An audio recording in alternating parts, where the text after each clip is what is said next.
Alright, so today I want to read over one of the interviews that I never really got a chance to go back to, and it was for MiXmag Asia. And what's so special about this interview is that it wasn't just with Damon and Jamie, but it was with a bunch of their collaborators. And they get some really interesting insights. And there is a lot of them, so I don't know. This may take more than one video. If it ends up taking too many though, I'll probably end up making a long form video. Damon didn't articulate his personal journey to us during the sessions. Ayan Ali Bangash, who plays sarod, a fretless stringed instrument in Hinduistani classical music, on the album with his brother, Aman Ali Bangash, tells MiXmag Asia. But as we immersed ourselves in the music, we could feel an emotional current. It resonated deeply, almost like a silent conversation with something within. Damon and Jamie Hewlett came to India carrying a similar weight, though by separate roads. Varanasi is where Albarn had traveled to, and where he scattered his father's ashes in the Ganges. The city in North India considers it the most vital thing a place can do. Hewlett, on an earlier trip in 2022, had been 900 kilometers away in the heritage city of Jaipur when his wife's mother suffered a stroke from which she would not recover. His own father passed away in the weeks that followed. Two men who had spent 25 years building a virtual band to process the world now found themselves in a country with its own vocabulary for exactly what they were carrying.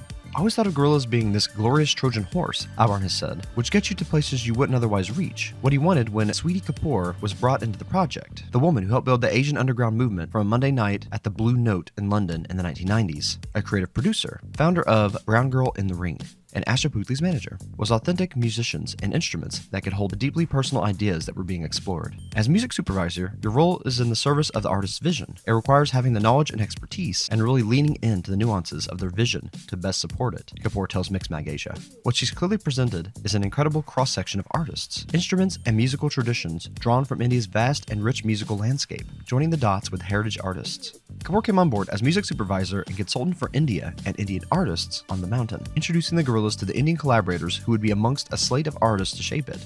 Other artists on the track list include the likes of Black Thought, Omar Suleiman, Idols, Sparks, and Bizarrap.